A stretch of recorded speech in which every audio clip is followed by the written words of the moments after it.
Press button. Ooh. Hi, this is Joslyn Blanchard with Jackknife Real Estate, and today I'm here with Chidi with Move Media, and we're going to be discussing entrepreneurship and growing your business from like the startup stages and how to keep going during the hardship. So welcome, Chidi. So Thank you. excited to Yeah. have you here. Super excited. Super excited. Yeah. You're the person who's gotten me over my fear of being on camera, so it's really Hey, cool to be interviewing you now. it's Since funny. I always feel like you're the one filming me. Yeah, we've done so many videos. It's like I'm always behind the camera. Now I'm in the other side of the perspective. Yeah. So can you tell everyone a little bit about who you are and what your company does? Yeah, so my name is Chidi Iwuoha Jr., like Chitty Chitty Bang Bang. That's my catchphrase. But yeah, I own Move Media is the business, Move Media / Move Video Marketing, and also Agent Film School. On Move Media, we're more of like a production company now, moving into kind of marketing agency model for mainly real estate. I'm kind of finding that niche in real estate. And then Agent Film School is basically teaching real estate professionals how to use video to grow their businesses. So kind of both sides of the actual production work, working one-on-one with clients, and also teaching others how to do that and get results with video. Yeah.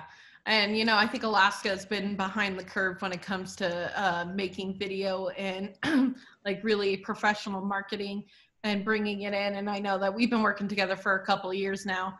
And, just kind of starting the edge. I mean, there's a few other realtors out there that are actually using video, but I feel like, you've actually started the masses of agents actually taking advantage of that. So it's really awesome. Hey, that's super cool to hear. I've never, I mean, I've thought about that because I remember when I first started. Yeah, I remember when we very first started, I looked around and was like, huh, why are people not using video, to like help sell their homes? Like something's wrong here. Right. Um, and so it's funny, like fast forward a couple of years and all whipping out all these real estate videos and now to see kind of the times caught up, but I'm not, you said it, but maybe I was a Yeah. little bit I ahead mean, of the curve I there. think there was one other film marketing person doing it when we started, really, doing it full fledged for every listing. Yeah. So now there's more, and it's just nice to see that people are catching up with that because video is where it's at. More people spend time on YouTube than they do on Pinterest. I feel now like people are going towards video more so than they are towards just photography.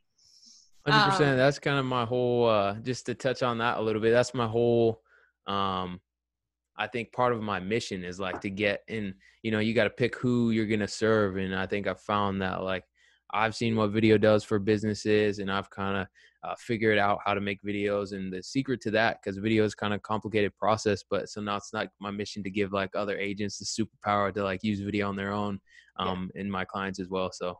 Yeah, no, that's awesome. And you are a very inspiring person. And I hope you know that, I think that any people that you come into contact with, it's kind of like an infectiousness. I appreciate that. And I really feel like for your age and just how much you've accomplished at such a young age, I feel like you're not supposed to talk about age, but I do think that people should hear your story and like kind of know. So like, what age are you now, and what age did you start your first business? Yeah, that's a good question. So what age did I start what age am I now? 23. What age did I start my first business? Man, thinking back, it was a funny question. It blows me way back. I think my first business, I mean, in terms of like creating something to sell, was in like 12th grade. Like I remember in like 5th or 6th grade, I was actually making duct tape wallets. And that was my first thing. I don't know. I got bored one day, saw a roll of duct tape. Funny enough, yeah, just hanging out somewhere. And Yeah. I don't know where the idea came from, but I was like, shoot, I should, it'd be cool to make a wallet. Maybe I didn't have a wallet. And so I wanted to make one. But funny enough, I figured it out. And I remember the first one, I was so excited. And I make this duct tape wallet. I'm pumped up. Show my mom. She's like, oh, awesome. That's so cool. Show my dad, just as excited. And he takes a bill out and tries to put it in the wallet and it didn't fit. And that was like a lesson right there. He was like, you got to make sure your product works, right? Like the bill didn't even fit inside. So it's like, okay, we ran back to my room and then made another one that was bigger. And I made sure to use a bill to like outline it and make sure it fits. But yeah, over the course of like a couple years after that, I probably made 20, 30, 50 wallets, just made a bunch. It was cool. I was creative. And so I liked making stuff. But then my mom signed us up for like farmers markets and like little, community areas where we could actually sell it. So funny enough, thinking back now, like my first sales experience was like 13 years old, like saying five, duct tape wallets for $5. Yeah. Um, and yeah, it was just such a good feeling to like make something, spend time like mastering your craft, and then selling it and like seeing the payoff and the money coming back into your pocket at the end of the day. So that was the first official business. Fast forward a little bit, got into high school. I started watching YouTube videos and seeing like people resell old stuff. And my Mhm. mom always liked thrift stores, and I like thrift stores. So I was like, why not try to resell stuff from thrift stores? And just got the idea from that. And so I Mhm. started going to Value Village, all the thrift stores, and just finding stuff. And I would find stuff that was on eBay selling for more than it was in the store, buy it, and then sell it online. And so I started this little resale eBay business. I kept doing that for a couple years actually, and that was pretty cool. And a couple wins, like one time I remember walking into Value Village, and I looked straight. They had this rack where like the expensive stuff was, which is kind of funny, like in Value Village. But they had the good stuff like behind this rack. I Yeah. remember walking straight to it. I always walk straight to that rack. That's the good rack. That's where you find the gems, right? Walk straight in there, and then look at this wall, and I see just a bunch of Jordans. And I never had like Jordans before, Mhm. just because they're expensive shoes. So I didn't. And I Right. looked at this wall like, and I'm like, yo, this is crazy. And I asked the clerk how much they were, and they're like 60, $80 for these Jordans at Value Village. And I was like, that's expensive. Can you guys do like 40? Like, I don't know how much I had on me. And she said, yeah, 40. So I snatched them. Yes, I pick a pair. And there was like 6 more. So I pick one. I'm biking home like, dang, this is sick. Like I got a pair of shoes, like these nice Jordans for the first time. Then I remember getting home and sitting there like, cool. Then I was like, wait, there's 5 more pairs there. And like, I could resell these for like, and make like 50, $60 each. And I biked there. So like, I asked my mom like to like either lend me money or just, Mhm. yeah, go to the bank. I think she lent me money. So I biked back to the store and like, yo, let me get all of those pairs. And then let me get that same deal for 40 a pair. So I ended up getting those, and I sold them like the next day on Craigslist and made like 200 or $300, like boom, like that. Wow. So that was kind of a crazy win. I remember that. I wish I didn't sell them. Looking back now, they're all really nice shoes now. Mhm. But that's okay. And then once I got into college, I started making videos. That's kind of where my video journey kind of started, but not for businesses, just for fun on Mhm. YouTube. Me and my homie were working out and just recording each other working out and making silly YouTube videos. That's where I started making videos. But at the same time, I got into like e-commerce because I kind of caught this entrepreneur bug, and I was like, okay, while I'm going to college, I could still work, some way outside of college. And so I started looking at Amazon, and that was before It's Amazon like was definitely a everywhere. big, yeah, Mhm. before it was what it is now.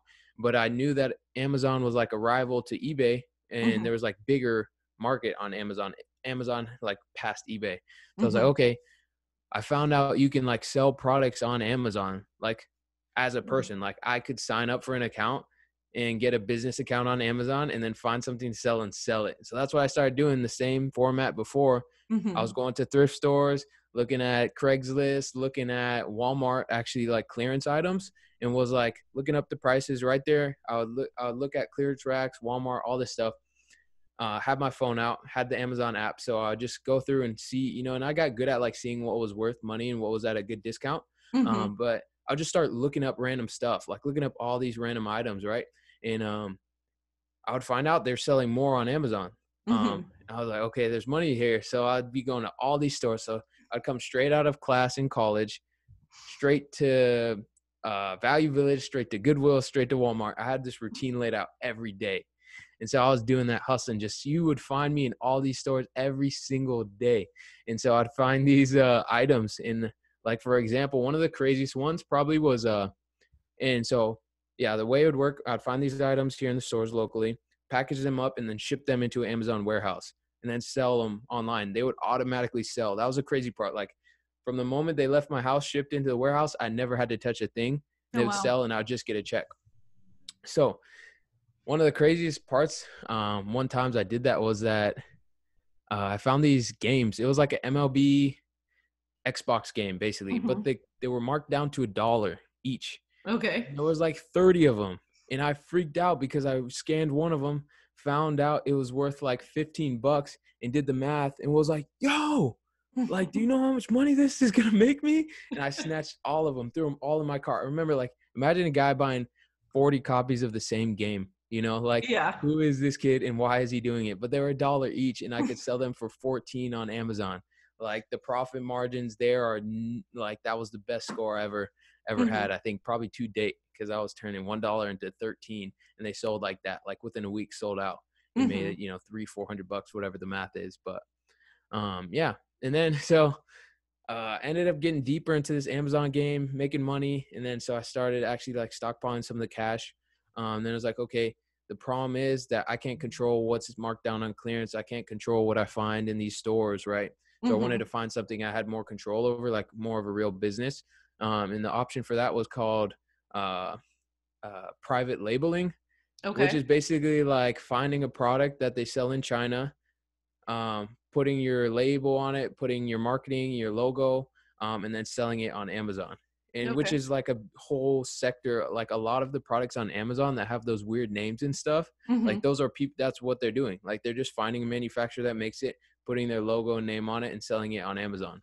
Um, so I did that with headphones, like AirPods. Like I was doing AirPods before AirPods were AirPods. Like before Apple had these guys out, I Mhm. was researching companies in China that made these, but not as good.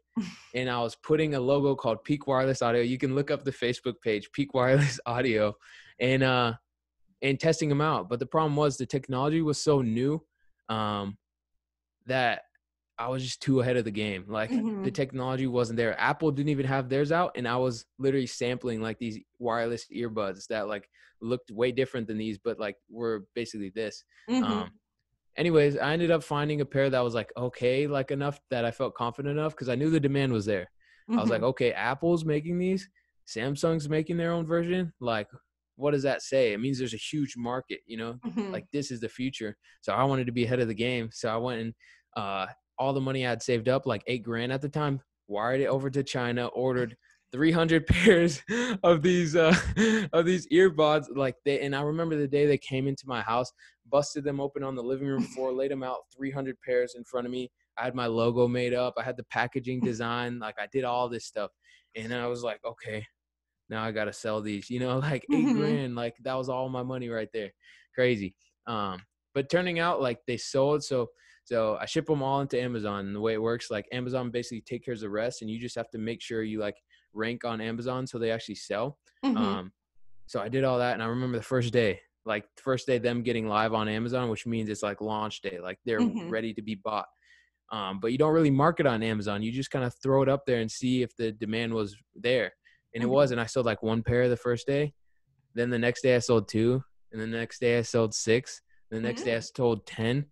And like for like 20, $30, $40 each, you know, you're talking about a couple $100, but like passively, like I did no work. Like I would Mhm. wake up, see some sales, go to class, check my app, see a couple more sales, go home, see a couple more sales, then go to sleep, and then wake up, do it again.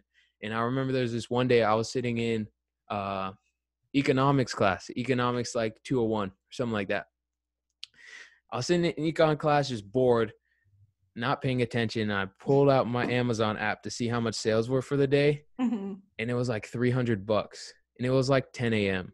And I'm like, dude, like, why am I here? Like, what is going on? Like, I figured somehow, and like, I didn't really tell people numbers like that because you know it's like just kind of weird to share. Like, just Mhm. when you're that young, money changes. So I was just like, it was like my little secret. Like, I was always just checking my app and like seeing how much money I made. I remember one day, like at the peak, I made $1,000 in a day, and I was playing soccer, like intramurals, basketball at UAA just for fun, hanging out. And I check my app and see $1,000, and I'm like, yo, I made $1,000 in sales today, and I did zero work at all.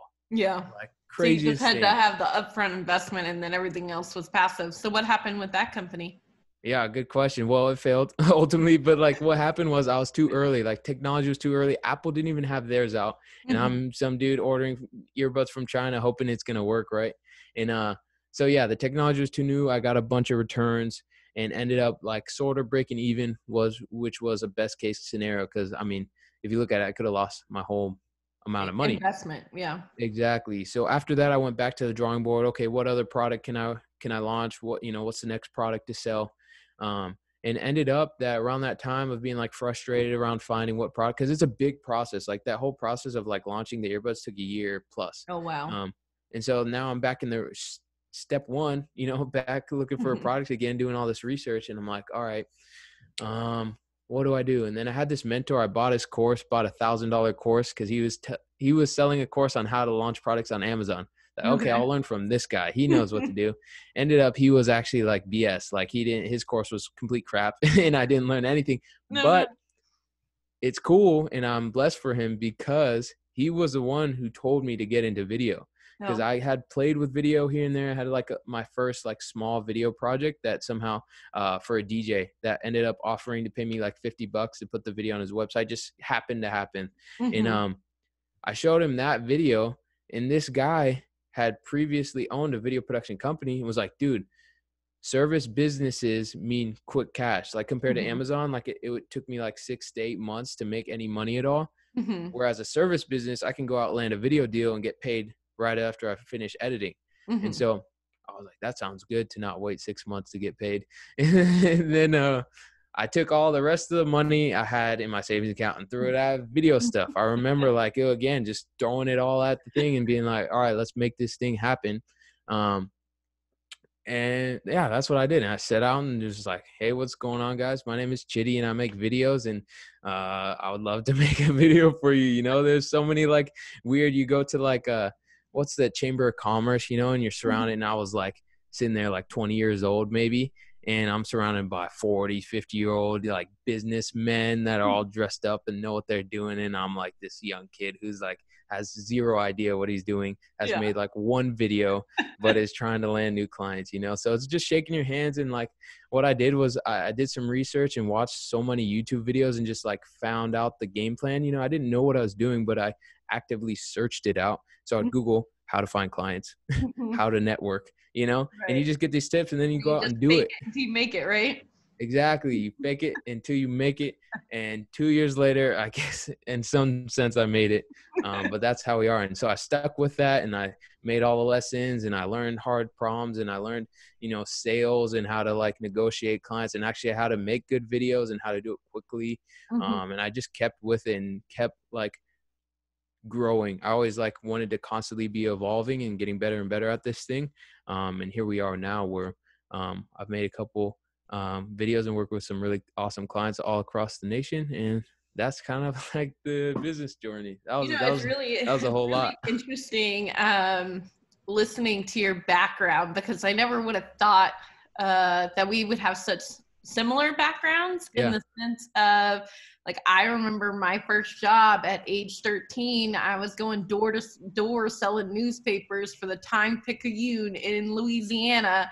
And I go and I knock on the door and I'd be like, hi, I'm Joslyn with the Times-Picayune. Would you like to subscribe today? And like, that was my first job, was a sales job. And then I remember, of course I did some other jobs in between, but then my next sales job, I sold I would be the person at like those home shows selling purses and, doing that kind of thing. So it's just interesting to think that, I never would have thought like I was already trying to do entrepreneurship, like all the way back then, and then, now, and I mean, even if I went back further than that, I was totally the kid on the corner with like the lemonade stand, like in front of the church that was around the corner from my house on Sunday, being like, will you buy my lemonade? Yeah. I really think that, it's probably something that you just have like right off the back, like this niche of like really, at least from the sales perspective of it, or the go-getting, drive, because when times get hard, the drive is really what gets you going. There's so many times, like especially in the beginning of a real estate career like me, everyone's like, they don't want to buy a house from a person who's never sold a house before, or who's maybe sold 1 or 2 houses before. They want someone who knows what they're doing, a professional.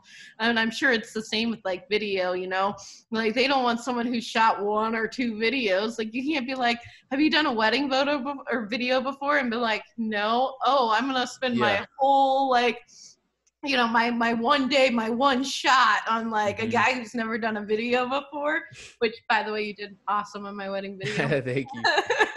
um, but like it just kind of get in there. And I think the drive is really what you need to fall back on, the Yeah.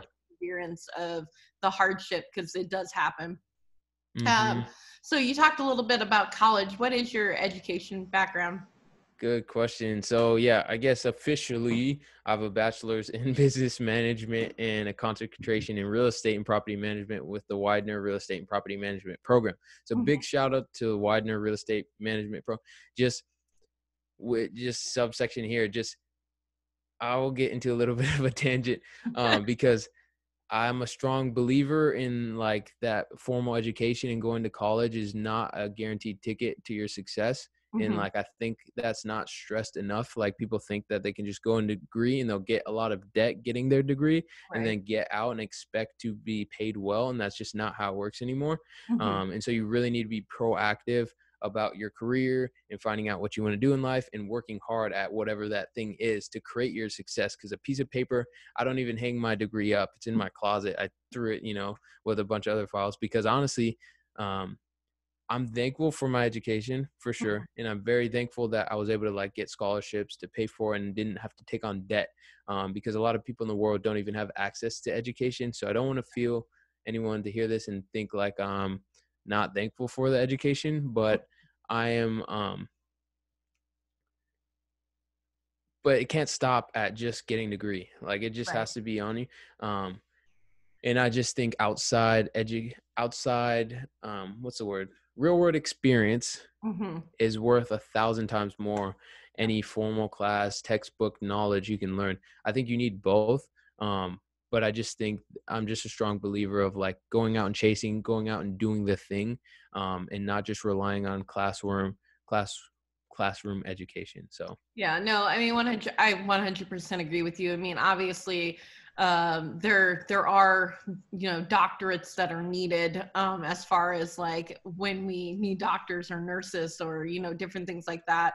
But even those people, they have to do their on-site training in order to get these doctorates, because people do need on-site training to do that. And like real estate specifically, we go yeah, to school for 40 hours minimum before we can get our real estate license. I'm gonna let you know, you chuck that out the window. Like after sure, you get your license, you don't know anything like when it exactly, comes to real estate from a test you took or from an education. I mean, it's all about on-site experience. I think on almost every aspect of life, it's about being there and actually doing it yourself. exactly. So we kind of already talked about like uh your entrepreneurship really started like a lot younger in life, but when you started college, because your degree isn't for business, well, I guess it is for business management, right? Yeah, I mean, if you look at if are you yeah, well, I'll let you finish your question first. I don't Well, want to I was interrupt. just wondering, like, when you started college, was it your plan to take the entrepreneurship, like to go Mm, that route? Did you always know you wanted to be a business owner, or did you go into college not really knowing, still kind of figuring out what you wanted to do? mm. Yeah, that's a good question. So, 100%, I think I went into it like knowing I was gonna own a business. Oh. Honestly, that degree was more for my dad. Um, it just meant a lot to him, Mhm. for me to get that formal education, and I wanted to give him that. So, um, and also it wasn't a bad backup plan. Like, I didn't have a successful business, so and I had scholarships that I kind of was able to, because I met certain criteria during high school and was kind of proactive about like making sure I get these scholarships, Mhm. that allowed me to get through, kind of pay any additional costs that it costs. So it cost me not too much out of my own pocket, Mhm. to get myself through school. And that's why I ended up doing it, because it was a good backup plan, and only good things can really come out of going through school, really, at the end of the day, if you're not taking on massive amounts of debt. So, like, my advice, just for anyone watching this who's a young person who's thinking about like business, college, whatever, I would say, like, if it's not going to put you in an immense amount of debt, you can kind of pay your way through school. Mhm. It's a good plan to do. But at the same time, while I was going to school, the whole time I was working on starting some kind of business. And Mhm. so, when I finally found this Move Media thing that I got kind of good at and then got made good money at. You know, I was like pretty much full time like by junior year of college. And Mm-hmm. so like in business, it was paying full time, like salary plus, and then I was growing it onto more. Um, and so by the time I ended school, I was really just struggling to stay in school at that point because I was so busy with like business stuff. And Right. so it was just such a good runway so that as soon as college was over, it's like I flew, you know, flew away. Right. Um, into like starting my career. So I just can't stress it enough that I see like too many friends and like too many people not being proactive enough like while they're, you know, have those early years. And yeah, it's important to have fun and stuff, but like you don't have to party every single weekend. Right. You can be proactive about building your career like now, you know. Yeah. Well, I remember in your senior year of college, you know, I was doing your Yeah. internship, you know, like Yeah, and big shout out for you that. were shooting my properties every weekend. You definitely weren't going out and Yeah. you know, you were hitting the pavement and really, you know, doing what you needed to do to further your career.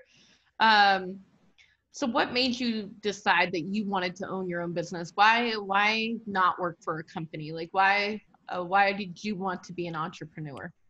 Sure. So I think one thing starting out, biggest influence probably early on in my life was my dad. And just like his quick backstory, basically he came from Nigeria.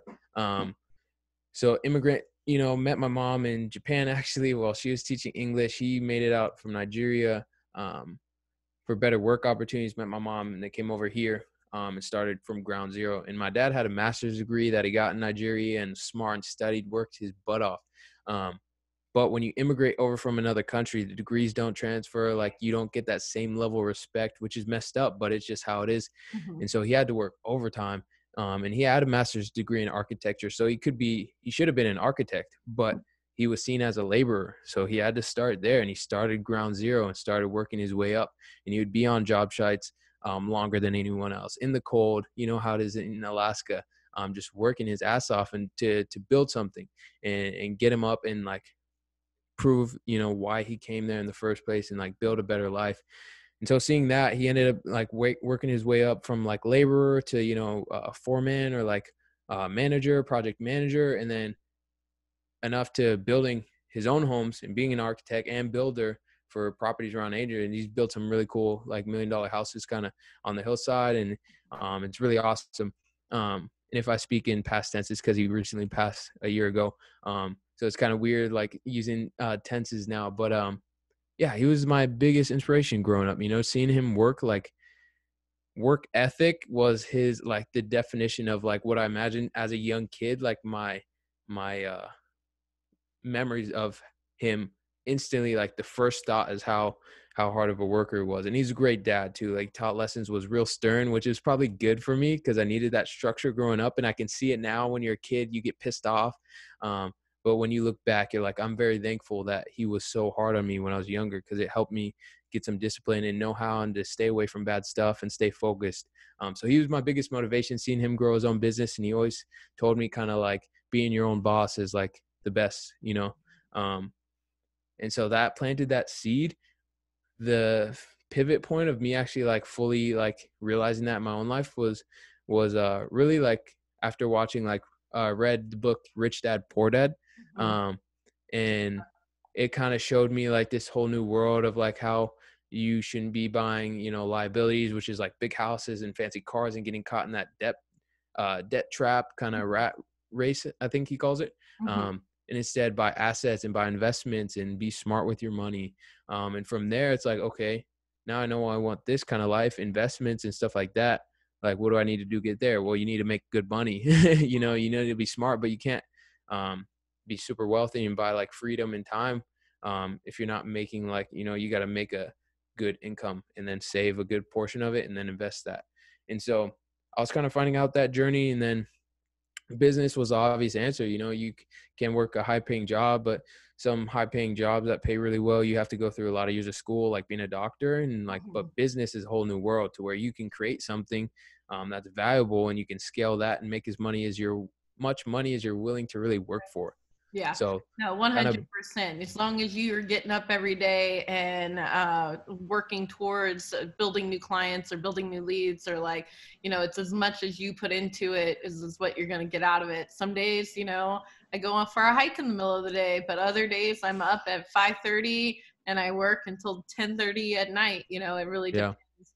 And it's really good to have that flexibility. It's actually interesting to hear your story about your dad too, because I mean, my mom, because she's a realtor and yeah, another entrepreneur, and I kind of had the same kind of background. Like when I grew up, I was like, my mom's always been a really hard worker. Like I mm, could remember that as a child, like, and she was a single mother. So like her business was below and we lived above. And I just remember her yelling at us, I'm on a meeting call, but I just remember she was always there, but yeah, she was always kind of working too. I mean, she had that drive, and I think it does pass down. Hopefully, I pass that down to my kids too.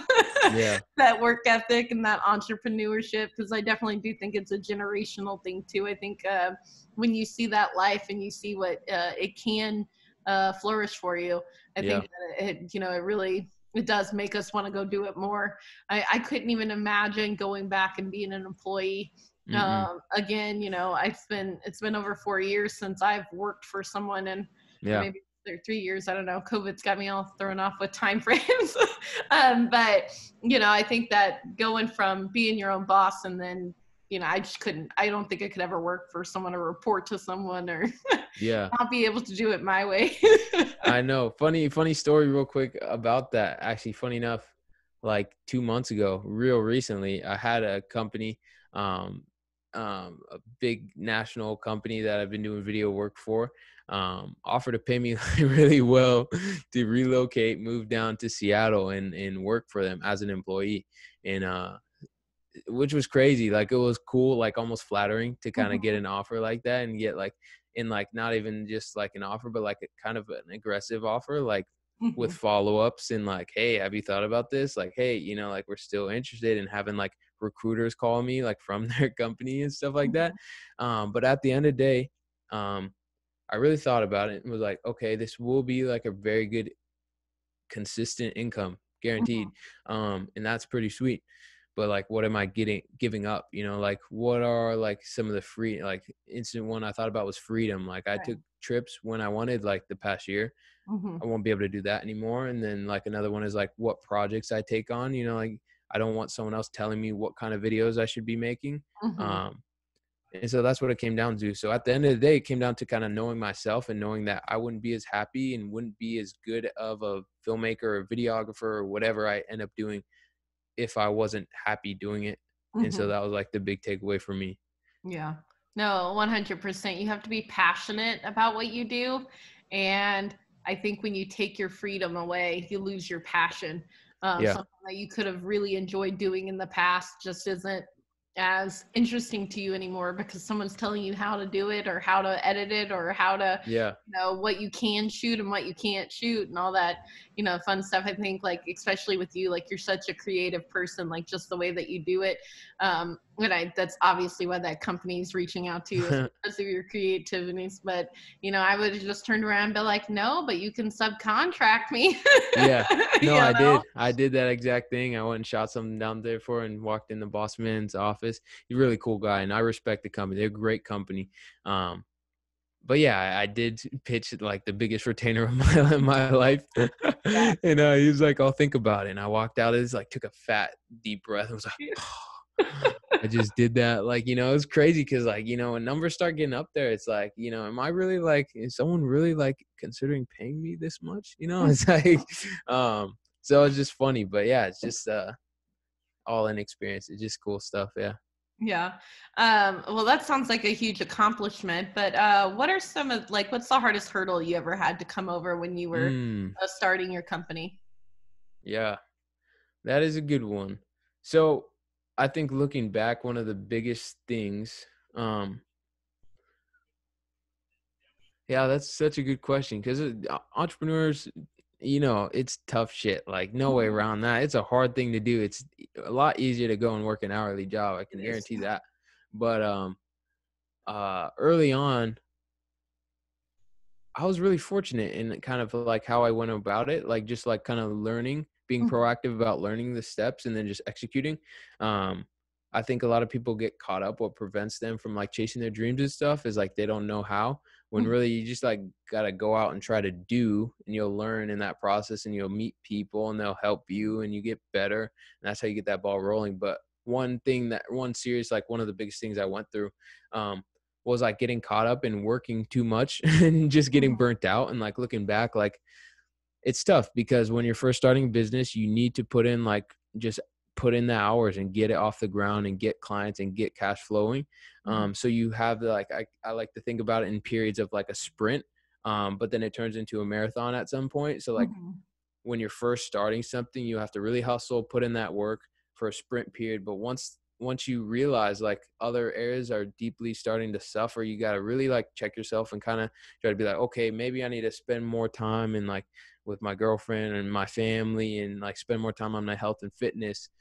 Again, my dad always was really good at checking me with this because he'd see me, and it kind of hurt. Like I didn't get it at first because every time he'd see me so busy, I'd be running in and out of the house with all my gear, and he'd see me like when I was first filming and starting videos, he'd see me in and out, shoot, edit, staying mhm, up late.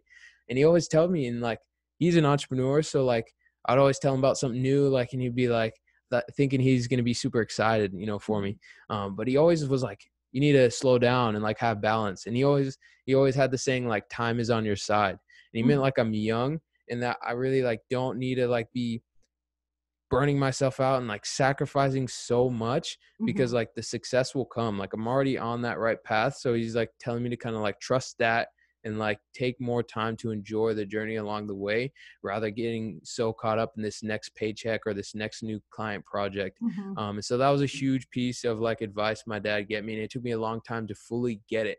But I get it. He was just talking about like balance and how important, like really making sure you're like holistically good in this Mhm. entrepreneurship journey, because if you just let your business consume you, you're going to end up kind of getting depressed and health is going to be affected and all that. So that was probably one of my biggest struggles that I had to kind of overcome. Yeah, I think it's a common one too. You're just so in the grind. You're so like, looking at your feet, just like, let's go, let's go, let's go. And then you look up and you're like, where did everyone else go? I remember when I first started my career, like I lost all my friends. I was this, like young mom and starting a career. And I was just like, kids work, back and forth. And then I'm like overweight because I wasn't working out or spending time on myself. And just like it really is like a well balanced life. Like there's like five circles to life, right? There's the work, there's the family, there's I'm trying to go through these in my head, but I have like my chart, my wellness chart, and it's like Yeah. you need to have your five circles all balanced, Yeah. to make sure that you're able to continue, like you said, for a marathon, like a really long time. You're not just always sprinting, because that is something that you'll see. I mean, I don't know about video, but like in the real estate business, you'll see like realtors, they'll have like a striving year, like a huge big year. They sold, 50 homes or whatnot. And then the next year they'll sell like five.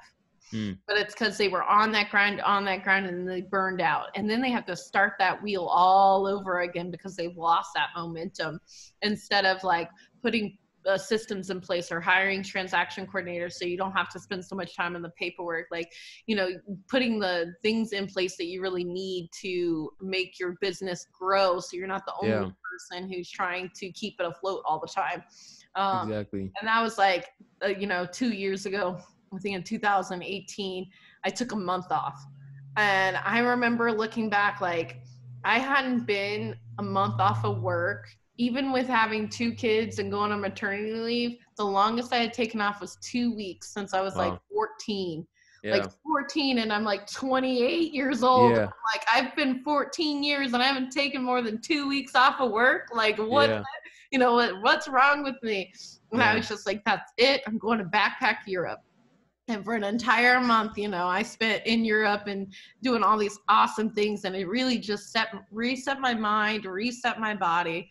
Like, you really just need to like be able to, but you're so in that grind. And I think people, like you said, they don't take the time to focus on family or personal health. personal Yeah. health, mental health, personal health. Those items really are what's going to keep you for the full marathon and not just the sprint. 100%.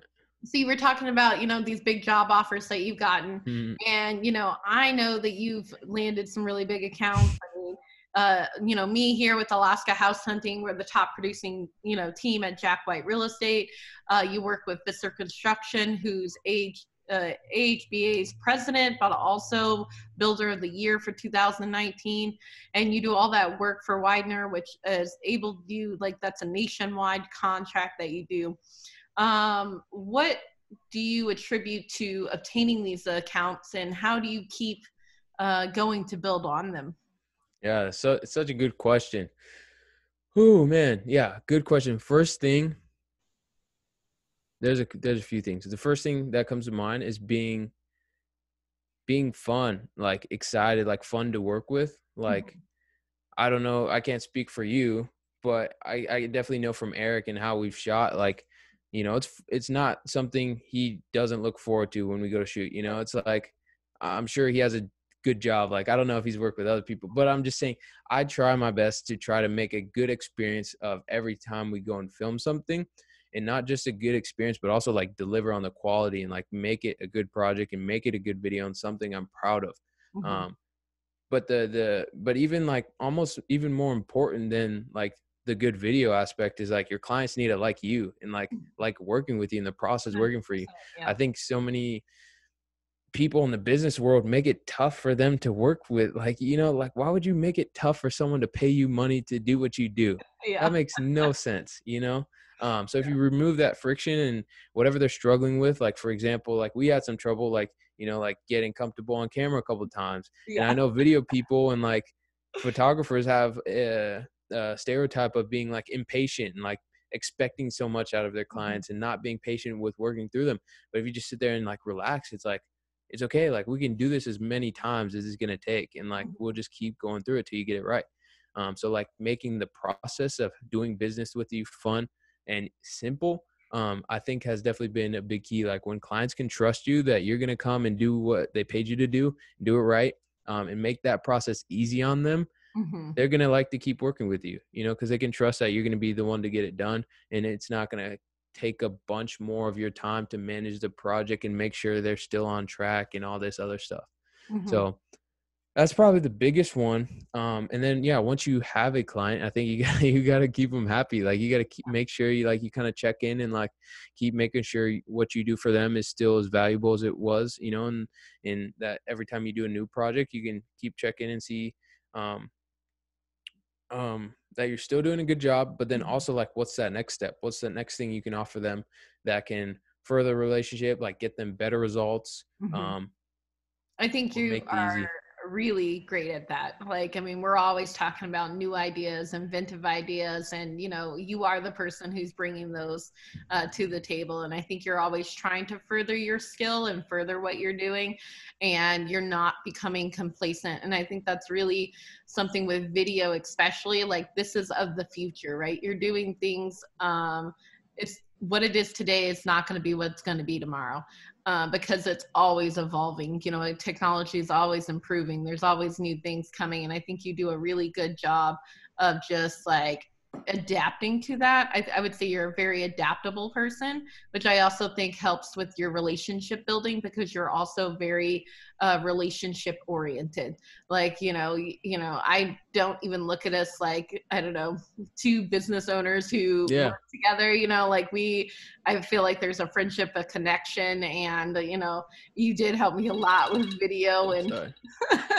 and not making me feel comfortable and like being like, no, you don't suck, which I totally did. You can't tell people that though. I think it was like our first 3-minute video was like Yeah. 5 hours of shooting, and Yeah. the whole video ended up just laughter Yeah. in the end. But I think that you just really know how to get on each person's level. So I think that you really are like more like a chameleon when it comes to that kind of thing. Like, Yeah. just adapt to your surroundings and Yeah. adapt to the personalities that are around you, which is like a huge I think would attribute to why you've been able to like land those accounts. Like I think we met at Young Professionals Network. Yeah, Well, not the first time. First time I met you at a wedding, but you know, you were doing sure. filming. But anyways, like I think that just like you stuck out to me like from the get-go, you know, Hmm. and then we formed this relationship and partnership with our companies. And I really think that you have that ability to stand out to people in a crowd. But I think you do that because you are a happy person like out there. Like people want to approach you because you seem like you have a lot to offer. And I think that you really should give yourself kudos for that, because I don't think a lot of people have that ability. And I don't know if it's something that you can actually learn. Hmm. Like I think it's just something that you're a very relational person, and that's probably coming back from your mom being a teacher, and like, Yeah. you know, and just like you said with your history of your dad being an entrepreneur. Like I think you Yeah. get the best of both worlds from those. You want to know something funny? That well, one thing about that's such a cool analogy, like the chameleon thing, Mhm. because when like just then, I've never what someone else tells you in their version of how they see you is way different than maybe sometimes how you see Mhm. yourself.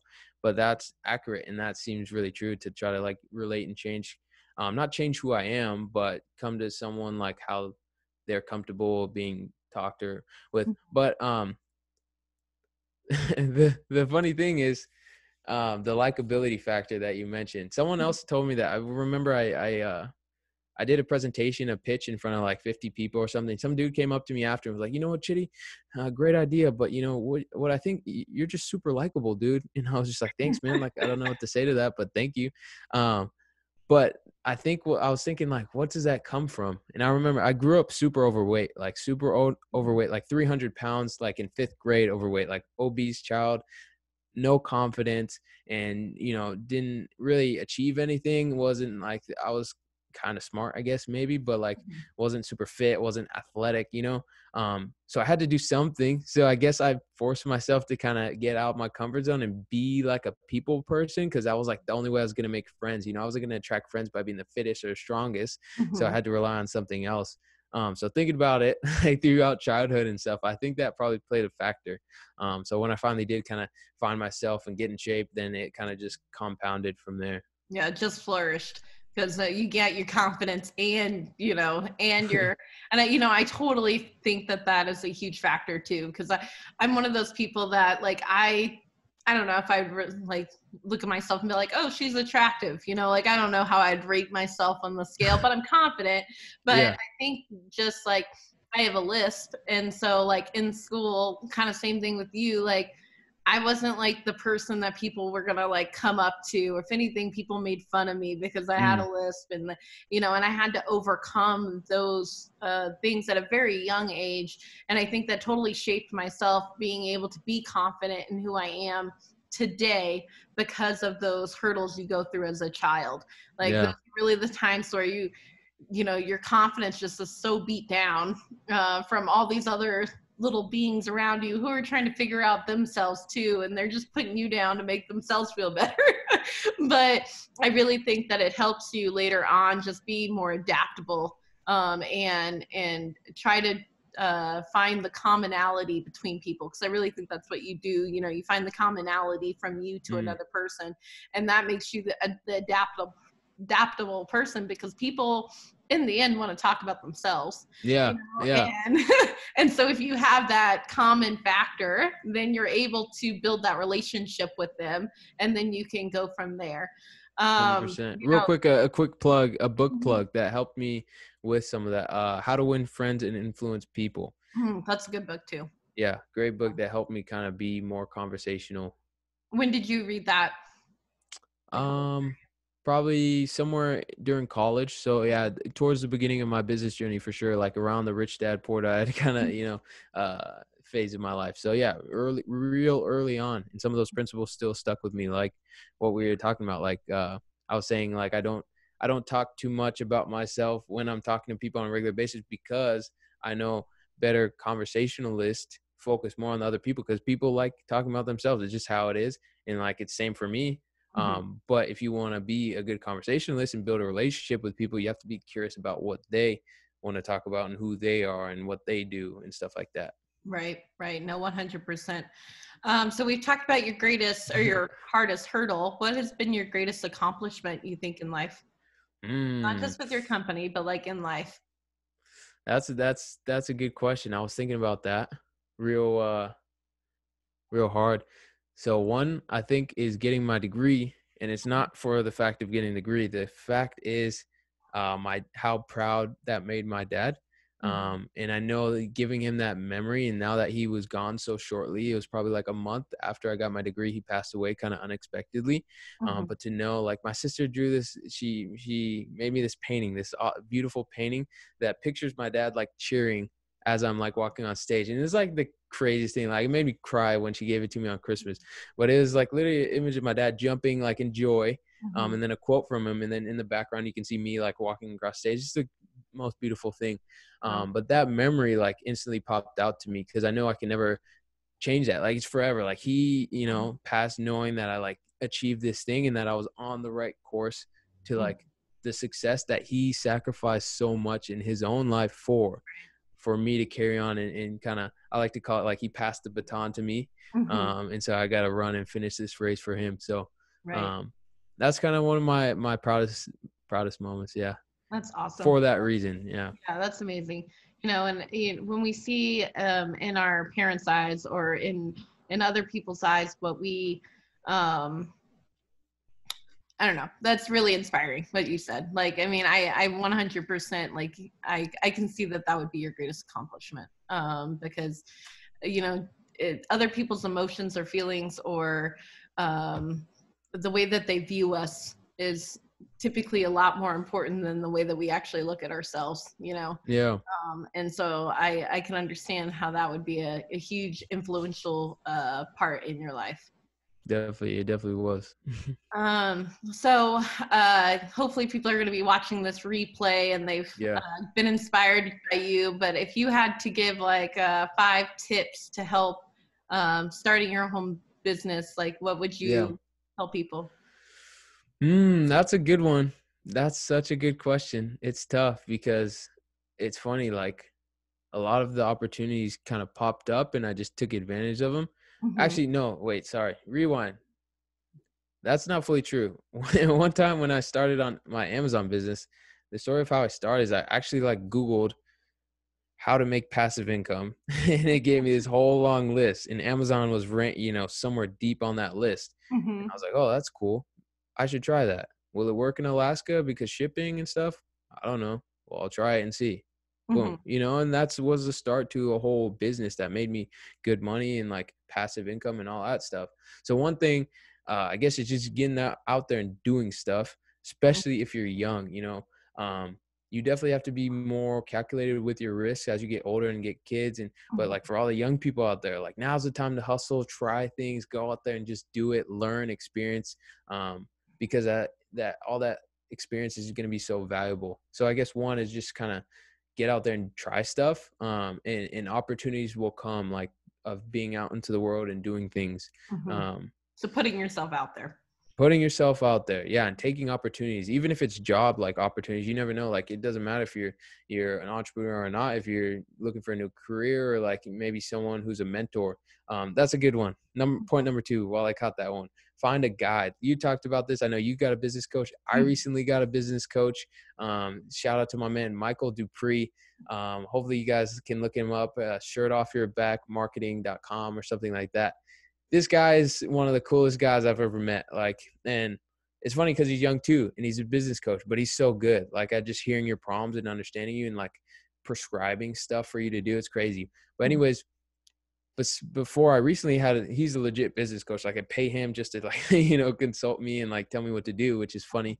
But the point is having a mentor or a guide will shortcut your failures and shortcut the time it takes to get successful in whatever you do. Like if you're deciding to lose weight, if you hire a personal trainer, it's going Mhm. to happen way faster than if you struggle on your own. Same thing with like learning a new language. You get a tutor or like whatever it is. If you find someone who knows how to do what you already do, learn from them, tap into them, whether you have to pay them or it's free YouTube videos or if it's just like a group, tap into that resource because you can learn so much from that. Yeah, I think all too often people try to reinvent the wheel over and over and over again. It's like, no, we've been here for thousands of years. Like, someone's done this before. Like, you should go find out who that person is and Yep. then, go do that. I always, I look at it like when you're getting relationship advice from a single person. It's like, Yeah. no, no, you need to go find that couple that's been married 50 years, Yeah. get relationship advice from them. Find someone who's done it and succeeded at it, and then let them be your mentor or your coach. And actually, I think you should have both. Like, I think you should have your mentor who you look up to, who's like Yeah. your idealistic person. Maybe you've never met them, maybe they've already passed away. You have that inspiration, and Yeah. then coaches there to keep you accountable and make sure Exactly. you're doing what you're supposed to be doing, and Yep. not just being inspired. So Exactly. And I want that's like the biggest, sorry, what was that? Oh, it's okay. I just want to say I want to 100% agree with you. Like, my first coach was 2 years ago, and Yeah. my business, I don't know, quadrupled in the Yeah. last years since I've found a coach. Exactly. And funny enough, I was thinking about like what it is about coaches that actually works and gets results. And really all it is accountability. It's Mhm. like finding clarity. They help you probably find clarity, like what tasks to be executing on. And then the Mhm. last one is just accountability, like someone outside of you to when you're feeling lazy or feeling lost or whatever to say, hey, you need to be doing this. And you're like, okay, and get back to work. Right. But that's so valuable. Um, Third, I think I you're on think, your fourth. I think you're on your oh, fourth. fourth. Okay, sweet. Fourth is, I think, consistency, um, or just giving something enough time to happen. So like if I think back into my like journey, I did all these different little ventures, but if I stuck with Amazon, the earbud business, I have no doubt like right now I would be like a millionaire. Like I'm serious. Like I've thought about it, I've played out these scenarios and I'm not mad at all. It's part Mhm. of the entrepreneur journey. But I gave up too early. I lost money and kind of made it out and was figured out, cut my losses and start something new, which was cool. And I'm glad because I wouldn't be talking to you right now. Right. Right. But if I, took my thing, recalculated and like waited it out till like, the technology got a little better and then really kind of like maybe focus on building a brand or like creating relationships so I could launch to email list or something like that, there's ways that I could have pivoted and just like kept working at this thing that would have paid off heavily down the road. Mhm. So it's like that picture. I don't know if you guys ever seen like a meme, but it's like some guy who's pitching, he's looking to find diamonds and he turns away. Then Mhm. another guy comes back and he was like this close, to Right. hitting that But he, breakaway. And that's such a good analogy. Like if so many things, like you're just like this close from hitting that success. And I think just like so many people, especially just how society is and like social media and instant gratification, we're just like our Mhm. attention spans are just so short that we aren't taught to like put in long-term work and sacrifice to Right. pay off in the future. And that's really like one of the biggest keys to success is just like sacrificing time or effort or late nights in the short term so that something will pay off long term. And that comes down to like consistency or like long-term effort. I don't know. Yeah, I I think think that's, I think you on a daily basis are consistent probably in what you do on a daily basis, right? Like you have your certain things that you have to do each day to feel yeah, good about completing your day, but then you also have consistency in your product. And sure. like I know that when I hire you, I'm going to get the same product that I got last week. Like it's going to be just as good, just as phenomenal. And I think so. I think, yes, I agree with you. Like consistency, like it doesn't matter if it's in the small, like on the day-to-day attributes, or if it's in like, like your product that you're delivering, or like, for instance, like retirement. Like you're not gonna at the end of your retirement be like, oh, I have $1 million, I mean, it's just not going to happen unless you're Yeah. putting that consistent money away throughout your entire life. Yeah. And it's just one of those things that you can look at, the consistency in life. And I don't care if you're waking up to make your bed every morning. Like if you do it consistently, you brush your teeth, or your teeth aren't going to fall out. You do it consistently. Yeah. It's not something you do once a week or like once a month. You get out there and you do it consistent. So I would 100% agree with you, that just don't give up and stay consistent and like keep doing it. You know, and you probably learned that mostly with weight loss. Like, Yeah. there's this, people gain weight, people lose weight, people gain weight, people lose weight. It's because they are doing those keto diets or those fad diets or the newest, latest, I don't have to move around, but I can lose weight, or Yeah. whatever. But really, no, it's going to the gym on a consistent basis or eating the right food on a consistent basis that Yeah. actually gives you the long-term health that you have today. And so I Yeah. bet you that that's kind of where you learn that consistent factor really pays off in the end. 100%. Yeah. If I have, I think one more, huh? Yeah, one more, your last tip. I had it when I was talking. It popped in my head and then I forgot it because I kept talking. Oh yeah. So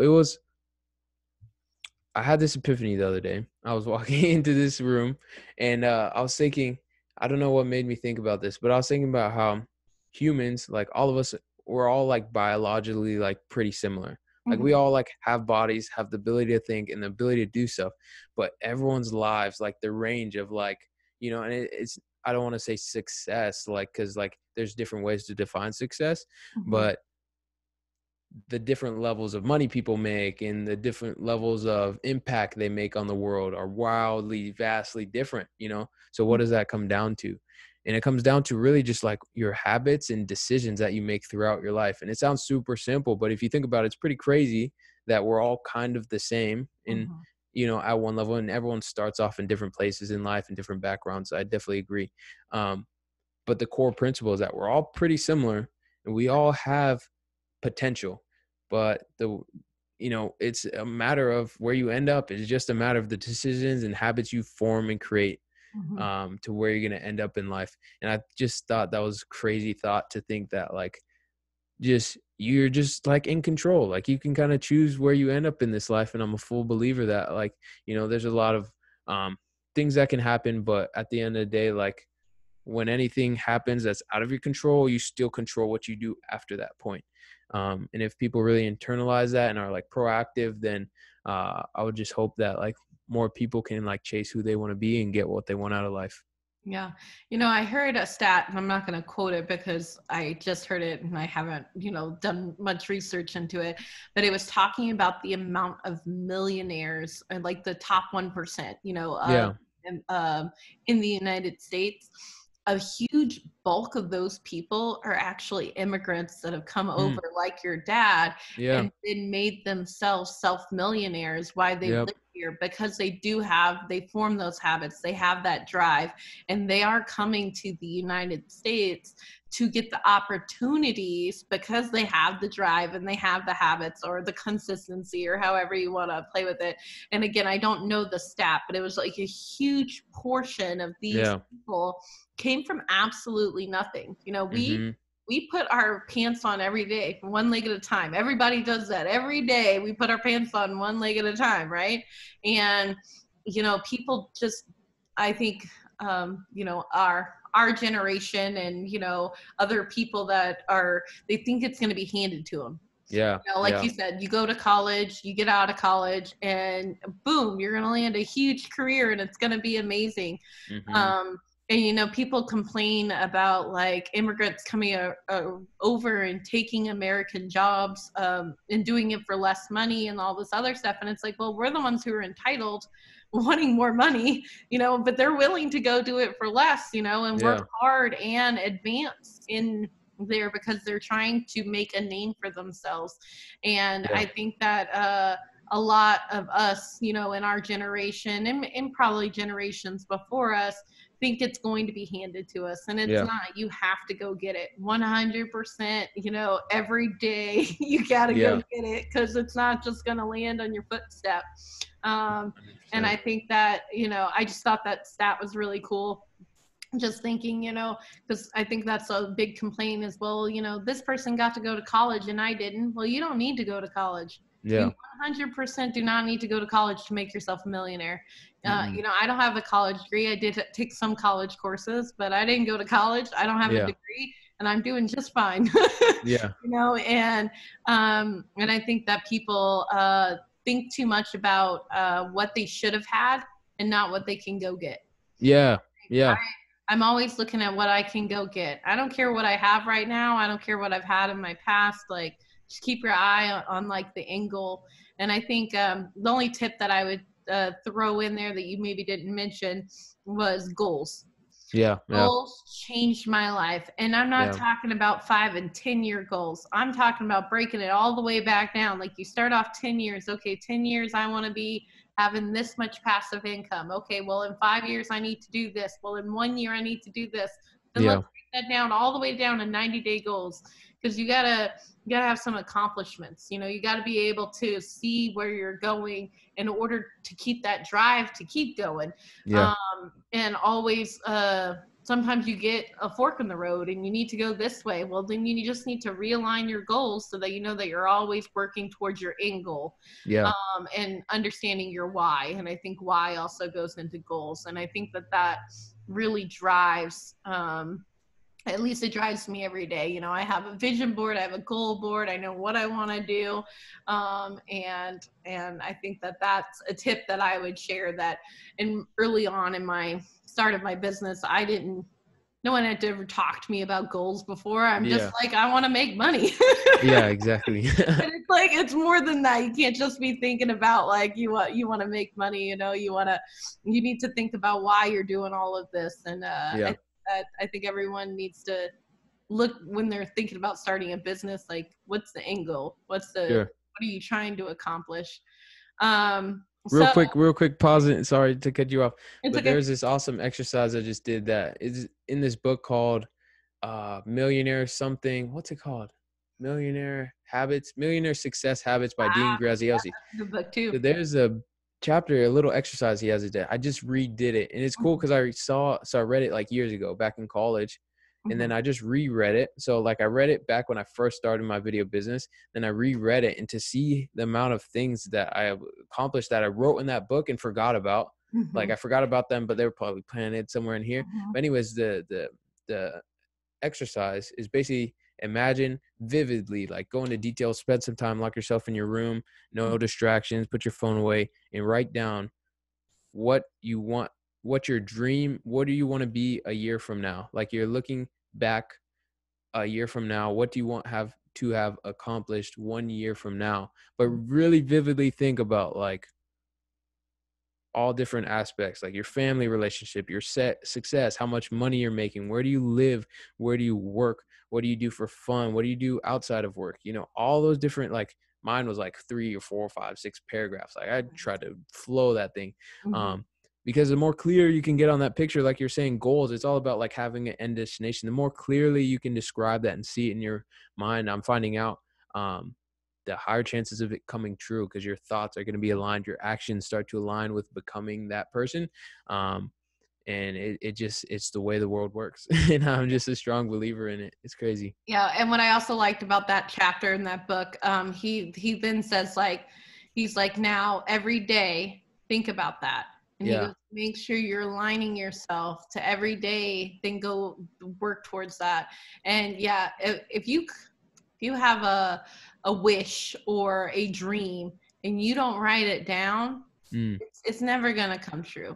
If you're not realigning yourself and looking back, and it's so cool to hear that you went back a year later. I should go back at mine, because I think the first time I did mine was actually about a year ago. First time I read that book was about a year ago today. Cool. And it's one of those inspiring books that just really get your momentum going and really go. And, that's why I ended up doing a vision board, because me writing my goals wasn't enough. I needed to picture it, right? Like I needed to see what I was trying to obtain. So now, well, it's on my desk at my work, which I can't go to right now, but just like trying to see it every day. It's somewhere like in front of me, searching on social media and spending 5 hours on social media every day. Is that really going to get you towards your next goal? No. Exactly. You need to be on there maybe 15 minutes, get your, social media content in there, and then you need to get out. Like, it doesn't matter who's posting about what drama and everything that goes on with that. Like, just stay focused. And I think that was something that really resonated with me in that book. Like, just like, I know what I'm going for every day. I know what I want to accomplish this year, in the next 5 years, and even in the next 10 years. Yeah, that's awesome.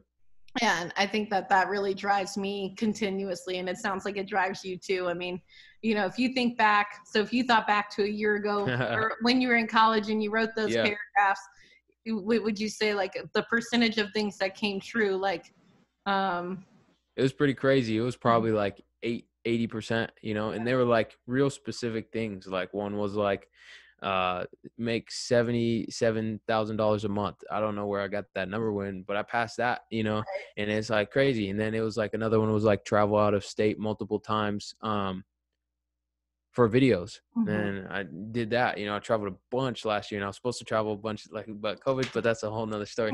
But that came true. And mhm, then another one was like have video shoots like every other day. And there was a period like last summer or like mhm, this past year where I was shooting almost every day. Like it was crazy, just booked out. And it was like cool. And there's just so many cool things like that I wrote out, and to see them like go from paper to thought mhm. into like real life, yeah, living it is crazy. Yeah. No, I agree with you, like 100%. It's crazy to think, and then it's also crazy to think like where your dreams were a year ago, and Yeah, now that you've accomplished them, like what your dreams are for the next year. That to yeah, me is like super insane. I'm like, like a few years ago, I'm like, I want to be out of debt. Now I'm yeah, like out of debt, but I'm like, how much money can I put away for the future? Like, what is my end goal number? Like, yeah, and I think just like you said, like it's just crazy to think that you put down on paper and then woo, like it comes true like somehow, but it's like yeah, every day it's like ingrained in there, like yeah. that's what you're working towards. Well, I've enjoyed this so much and I hanging know. out with you I today. thought this was gonna just last 3 hours. I I got know. time. No. Before we go our separate ways, I mean, we've talked a lot about books, but I always like Yeah. to get favorite book, favorite hobby, and favorite movie Ooh. from people who are coming on. Favorite book. Hmm. Rich Dad Poor Dad. Yeah. It set me down some journey, and I ended up here. So like shout out to that book. What was the next one? My Favorite favorite hobby? hobby. Ooh, that's good. I like playing soccer a whole lot. Yeah, I like sports. I'm kind of competitive, especially now that I lost weight and I can actually be competitive. It's like I'm making up for all my younger years. Yeah. Um, yeah, I like sports a lot, and just yeah, and hanging out in the sun playing sports is cool. Hmm. Um, And then what about your favorite movie? movie. Hmm. That's hard. So like I like to like I have kind of a bad memory. So like I can't easily recall like specific details to stuff. And I watch a lot of movies that I can't remember that I even watched, which is kind of funny. But I like Yeah. Star Wars. Like if I could pick what's Do you that? get like 15 minutes into a movie and you're like, oh, I've seen this? No, I haven't I haven't well no, yeah, have done that. I do it all the time. And my husband's like, what do you mean you've seen this? You said you didn't see it. I'm like, I forgot. Yeah, no, that's me for sure.